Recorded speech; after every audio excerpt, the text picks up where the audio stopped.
Olá, doutores, sejam todos bem-vindos. Vamos aqui então continuar com o nosso direito tributário. Sou o professor Sidmar Júnior e estarei trabalhando aqui com vocês essa disciplina. Já passamos pela existência do nosso crédito, do nosso direito tributário, até chegar no nosso crédito tributário. Passamos por fontes, princípios, passamos pelas limitações principiológicas constitucionais, para que eu tenha aqueles que podem trabalhar com tributário, competência e capacidade tributária ativa. Para que então eu entenda qual é a cadeia que eu posso trabalhar, entendendo quais são os tributos, o que é tributo e a cadeia tributária. A partir disso eu tenho uma possibilidade de aplicação de uma lei existente, respeitando imunidades e isenções, para que eu tenha vigência, aplicação e interpretação da lei tributária de uma forma correta. Entendendo que isso tudo é para existir a minha lei tributária de uma forma correta, emitida pelo ente correto, tudo da melhor forma, eu tenho logo na sequência a formalização desta lei, e esta lei vai transcorrer-se concretizada na minha relação jurídico-tributária. Eu estudo então a forma de informar essa ocorrência, essa relação jurídico-tributária. E ao informar essa relação jurídico-tributária, como um todo, o chamado lançamento tributário, que vocês já viram, podem ser de ofício, de homologação e misto, eu vou ter a minha relação jurídico-tributária, a minha hipótese de incidência, a minha letra da lei, sendo concretizada por um fato este gerador, porque gera a obrigação tributária concretizando a hipótese de incidência. Onde eu tenho que saber qual é o tributo, o elemento material, quem são as partes, quem cumpre as obrigações e para quem cumpre, que são meu elemento pessoal, onde defino o sujeito ativo, para quem vou cumprir, quem exige o tributo, se é direto ou indireto, e quem cumpre, o passivo, e também se é direto ou indireto. Cumpre o quê? Dentro de uma época certa, elemento temporal, as minhas obrigações acessórias e principais. Falou que é pagamento, penalidade ou principal, é obrigação principal. Se não for pagamento, é obrigação acessória. Dentro de um espaço, de uma localidade a ser cumprido, meu elemento espacial, obedecendo ao meu domicílio tributário. Para então saber o valor. Estes elementos formam a chamada relação, uma relação, uma matriz, relação matriz, para incidir, para existir o tributo. Relação matriz de incidência tributária. Relação matriz de incidência tributária, correto? Entendendo tudo isso, meu fato gerador concretizou a hipótese de incidência, gerou a obrigação tributária, verifiquei meus 5 elementos do fato gerador, minha relação matriz de incidência tributária, minha obrigação está concretizada, meu crédito tributário existe. Meu crédito tributário, gente, que eu vou ter que respeitá-lo, para quem não lembra, meu crédito tributário tem preferência de pagamento sobre todos os outros. Ele tem garantia de pagamento, meu crédito tributário tem garantia de pagamento, mesmo que tenha cláusulas de incomunicabilidade, de inalienabilidade, ele tem garantido pagamento por todos os bens e valores do sujeito passivo. Ele tem preferência, esse crédito tributário, no espólio, tem preferência na falência, dentro daquele rol, que inclusive mudou, né, na lei de falências recentemente, dentro daquele rol do artigo 83 e 84 da Lei 1161, da Lei de Falências e Recuperação. Correto? Então, este crédito tributário tem preferências na sucessão, tem preferências na liquidação de empresa, tem preferências, tem uma ordem preferencial de crédito lá na recuperação e falência. Tendo essas garantias, mesmo com cláusulas de incomunicabilidade e inalienabilidade pelo patrimônio todo do sujeito passivo, ele passa a existir. Para quem não lembra daquele rol, gente, só fazendo uma pensa, que vai um pouco mais para o empresarial, nós temos créditos extraconcursais pagos em primeiro plano numa possível falência. Numa possível falência. Certo? Estes créditos extraconcursais envolvem despesas para resolver o ativo e solver o passivo, resolvem despesas processuais que a massa falida faça parte.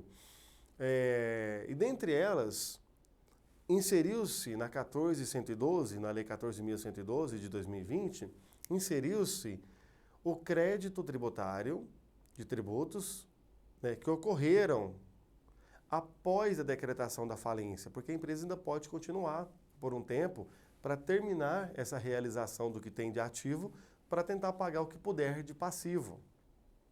Dentro deste raciocínio, o crédito tributário ocorrido ali do fato gerador após a decretação de falência, agora é considerado extraconcursal.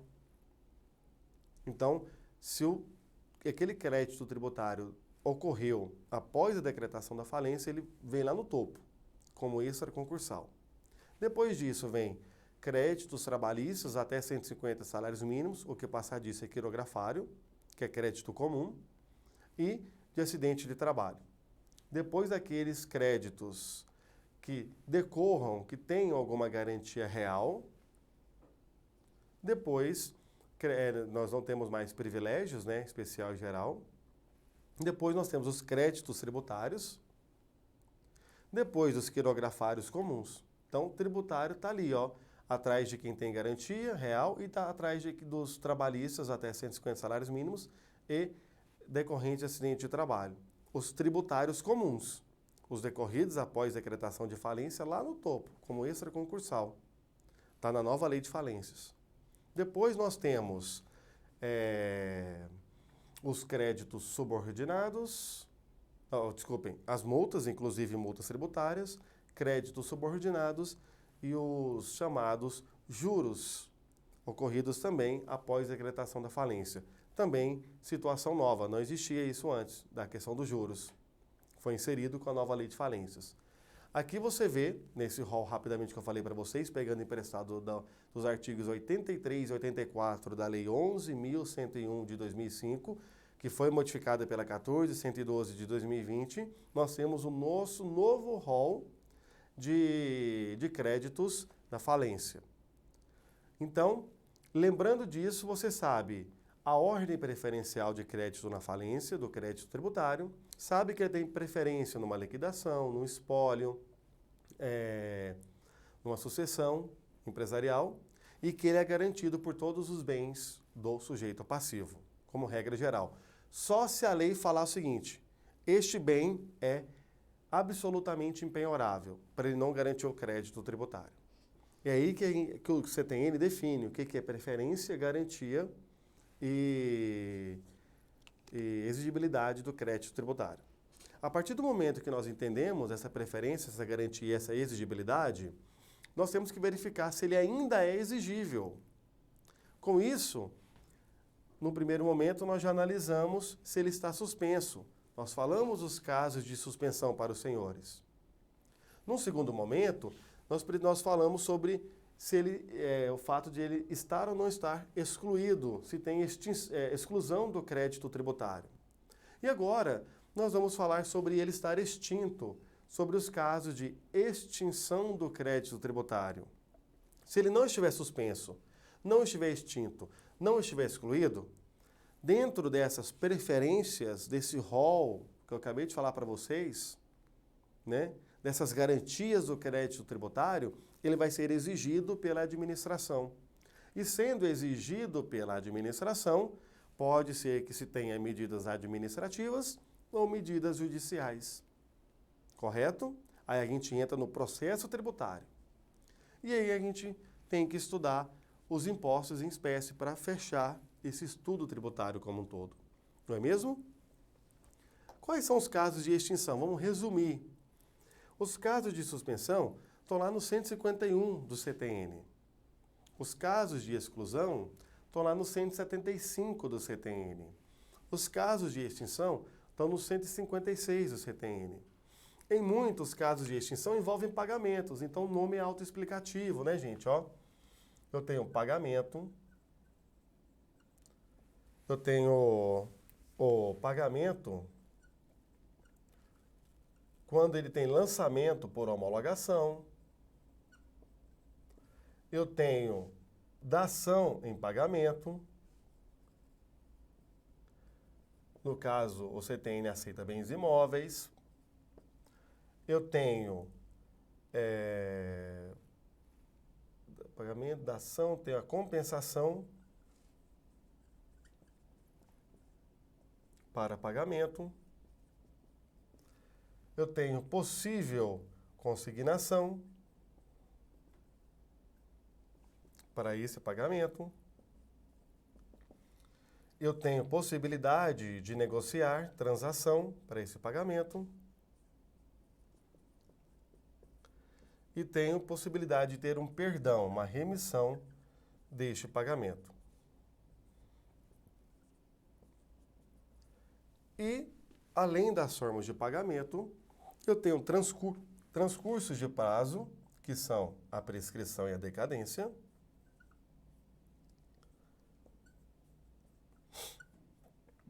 Prescrição e decadência. E tenho decisões que não mais são reformáveis, decisões irreformáveis, seja ela administrativa, seja ela judicial, transitada em julgado. Certo? Olha só. Aqui o nome é autoexplicativo, né, gente? Pagamento quando é tributo lançado por homologação, outras formas de pagamento, ou quando você dá um bem imóvel em pagamento. O CTN ele aceita várias formas de pagamento. A regra é a moeda, mas pode ser aceita ali cheque, título de crédito, estampilha, vale postal, né? Vale selo. Então, o CTN aceitava tudo isso. Hoje, nem dinheiro mais não está sendo usado, né? Está sendo pago tudo via, por créditos, né? Tudo via tecnologia da informação, tudo via digital. Não é mesmo? Mas tem as formas de pagamento. Se você efetuar um pagamento incorreto, uma decisão transformou aquele pagamento em indevido, não precisava ter pago. Eu calculei errado, identifiquei base de cálculo, alíquota errada, ou o próprio sujeito passivo de forma errada. Você pode ter uma restituição do pagamento. Para termos de restituição do pagamento, o momento que você pagou já considera constituído o crédito para termos de restituição. Dali já tem 5 anos para restituir o crédito, certo? Isso desde 2005 é assim. Então, pagou, dali já tem 5 anos para você verificar que está incorreto e pedir uma restituição, correto? Beleza. Eu posso pedir uma compensação quando você tem crédito dos dois lados. Vamos supor que você pagou algo acima do que devia. Aí você em 5 anos verificou e pediu a restituição. Só que a restituição está demorando muito. Isso vai vir ou sob forma de RPV, requisição de pequeno valor, ou vai ser sob forma de precatório, não é mesmo? Então, às vezes vai demorar muito. Então, para não demorar tanto, você pede, olha, administração, isso geralmente judicialmente, né? Você pede para o juiz falar com a administração, dar a ordem, né? Que no momento posterior, provavelmente você tenha que pagar novos tributos. Isso é muito comum com empresas. Então você quer que abata aquele valor que você tem em crédito, com isso que você vai ter que pagar futuramente. Olha um exemplo de compensação. No salário maternidade, é comum a empresa repassar para a gestante, que agora é mãe, o valor do salário maternidade para ela não ter que ir lá na Previdência. Informa para a Previdência isso. E ela pega esse valor e vai abatendo, compensando nas guias previdenciárias futuras. Porque quem paga no frigir dos ovos é a Previdência. A empresa antecipa, aí a Previdência passa a dever esse valor para a empresa, porque é a Previdência que tem que pagar, e a empresa compensa nas guias previdenciárias posteriores. Olha que tranquilo. Tudo dentro da lei. No próprio software contábil, a CEFIP, é feita essa compensação. Não precisa nem comunicar. Já pode a própria contabilidade fazer isso. Correto? Então, compensação é ter esse abatimento de dívidas contrárias. Tem dívida do contribuinte para a administração e da administração para o contribuinte. A consignação, ela é judicial. É quando alguma obrigação acessória principal está sendo cobrada, exigida de forma indevida. O contribuinte não aceita, ele quer pagar. Às vezes, ele não sabe o sujeito ativo correto. Então, os dois estão cobrando a obrigação principal e a obrigação acessória dele. Ele não sabe para quem deve pagar. Então, está tendo obrigação acessória demais, principal demais. Ele não sabe quem é o sujeito ativo correto. Ele quer uma consignação para poder pagar em juízo e decidirem esses dois entes ativos qual seria o competente correto. Beleza? Transação, negociação. Muito comum a gente ter aquele chamado TARE, TARE, onde grandes empresas, mega empresas, negociam com o poder público, às vezes para não mudar para outra localidade, para ficar ali, manter empregos e desenvolvimento, uma melhor forma de regularização, de regulamentação. Então é possível ter essa negociação.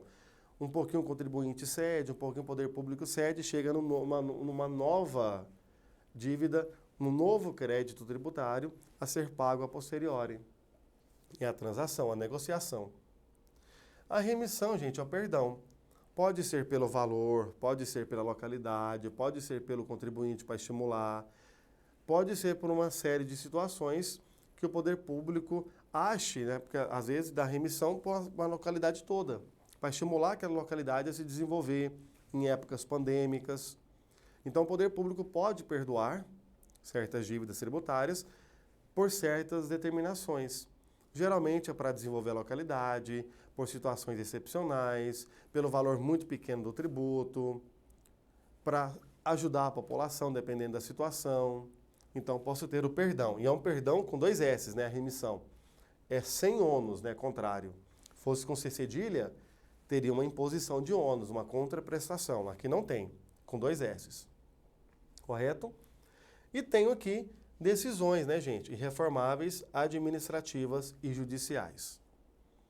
Gente, chegou no ápice da área administrativa, não tem mais, procedeu para o contribuinte, não tem crédito tributário, certo? Acabou. Ou se judicialmente a mesma coisa, transitou em julgado, definiu que não tem crédito tributário, também acabou. Correto? Também acabou. Tirando tudo isso, você ainda tem prescrição e decadência. O transcurso dos prazos. O transcorrer desses prazos. A prescrição e decadência, eu vou ter que apagar aqui para mostrar para vocês como é que funciona. Olha só. Prescrição e decadência.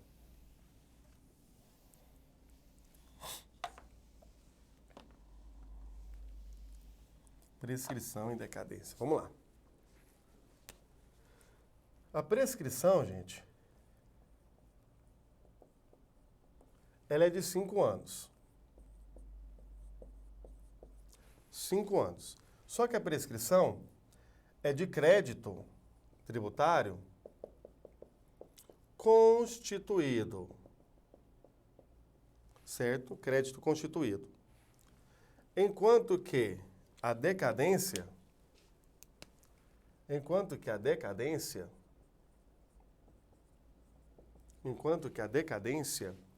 que também é de 5 anos, ela serve para constituição do crédito.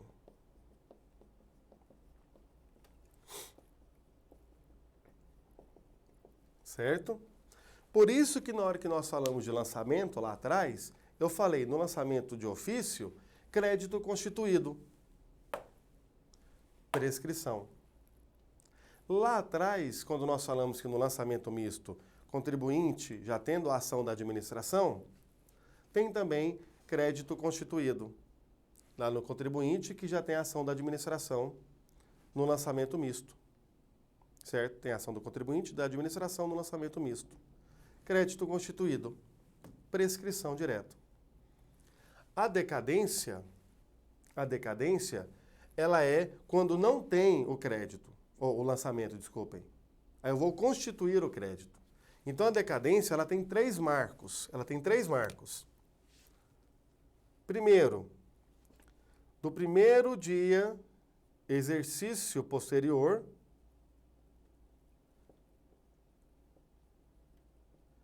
de onde eu deveria e não fiz lançamento. É do primeiro dia do exercício posterior, de onde eu deveria, mas não fiz, meu lançamento tributário. Então, não tem lançamento.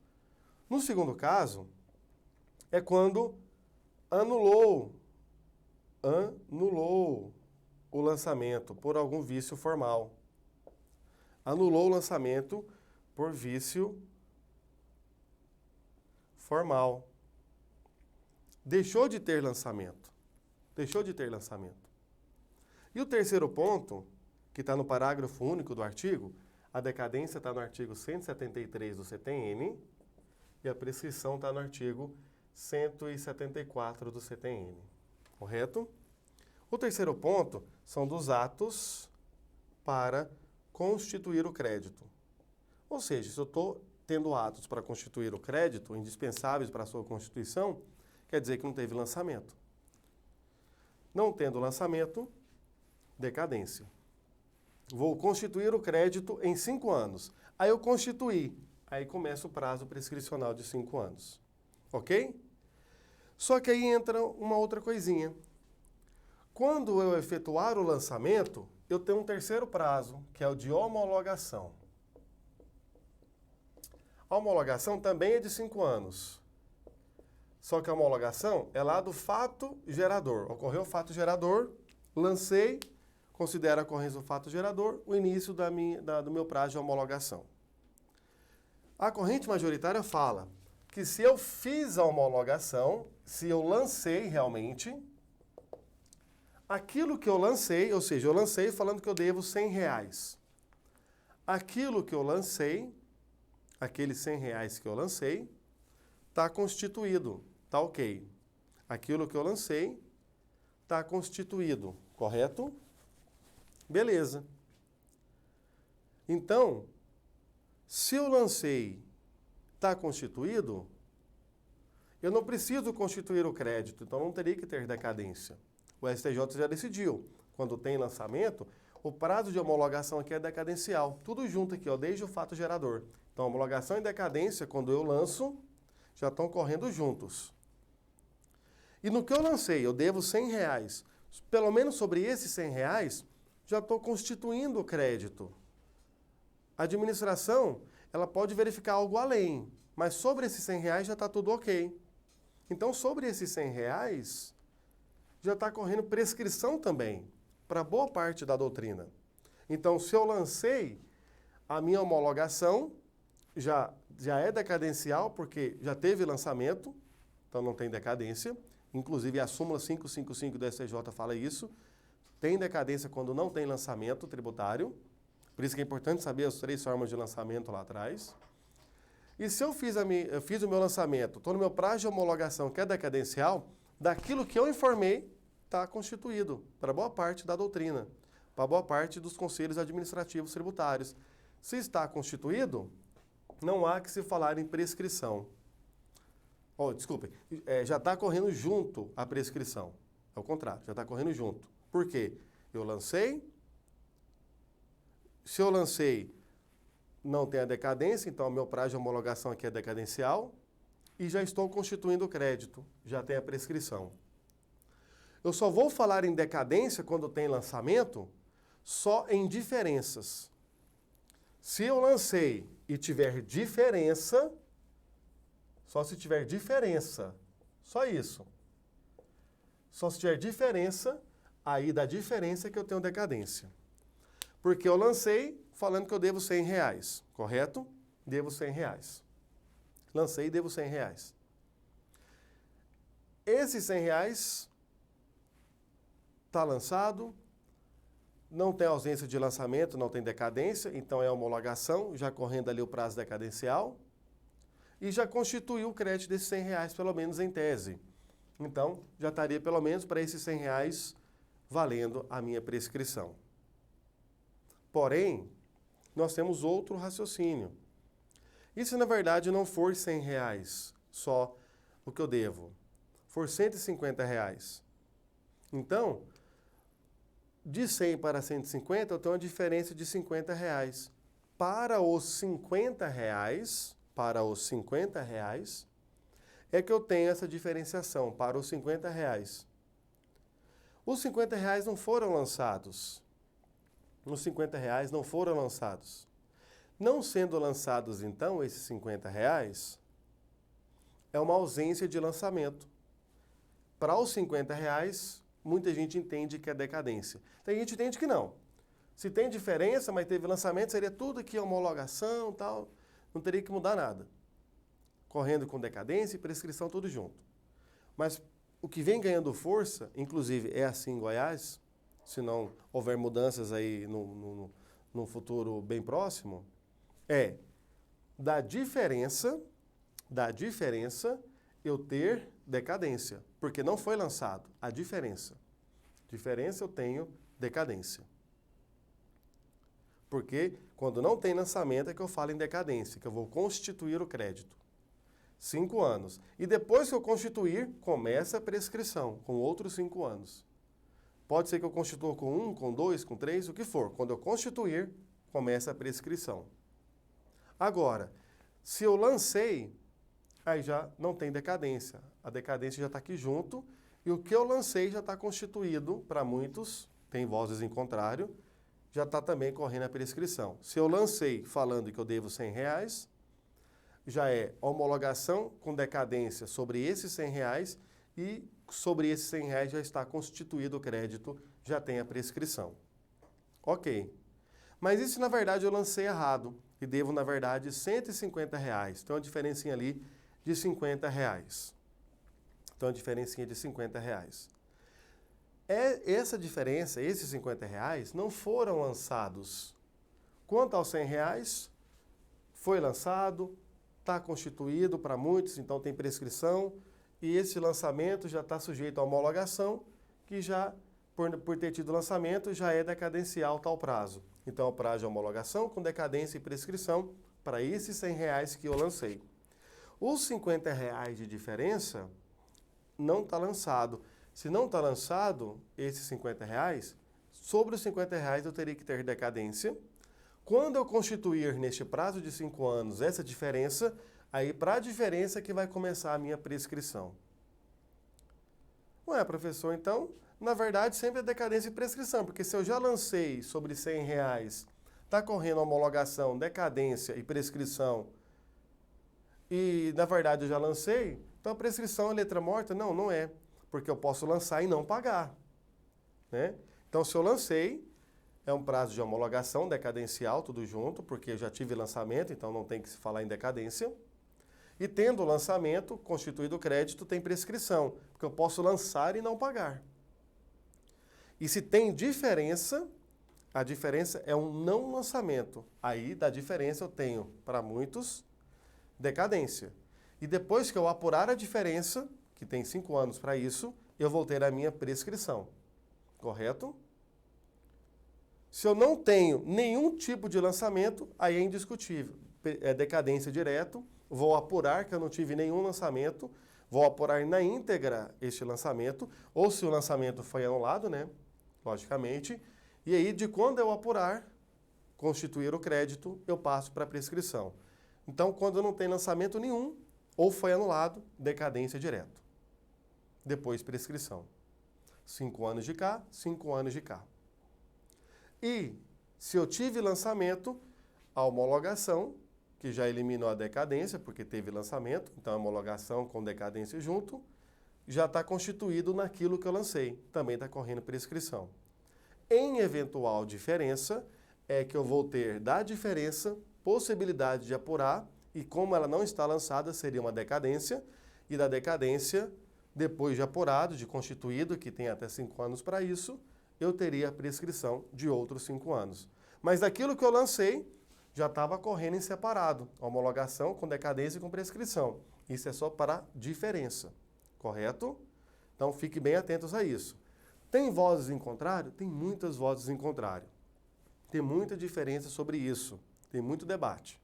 Então, memorizem este primeiro modo de operação, que é o que vem ganhando força, porque se você entendeu esse primeiro modo de operação, da homologação, da decadência e da prescrição, certo? Você entende caso se depare com outras correntes, que tem muita corrente contrária a isso. Mas essa acaba sendo um pouco mais fácil. Não tem lançamento, decadência para depois ser prescrição. Teve lançamento e está correto, homologação em conjunto com decadência, o crédito já está constituído, então tem prescrição também, mesmo que tenha vozes em contrário. Lançamento incorreto de homologação. No que eu lancei? Homologação com decadência e prescrição. Na diferença, não lançamento. A diferença não foi lançada, então é decadência e depois prescrição, quanto a essa diferença. Basicamente, esse é o resumo. Tranquilo, doutores? Para a gente fechar o raciocínio, na próxima aula a gente entra nos impostos em espécie para dar continuidade aqui no seu tributário, ok?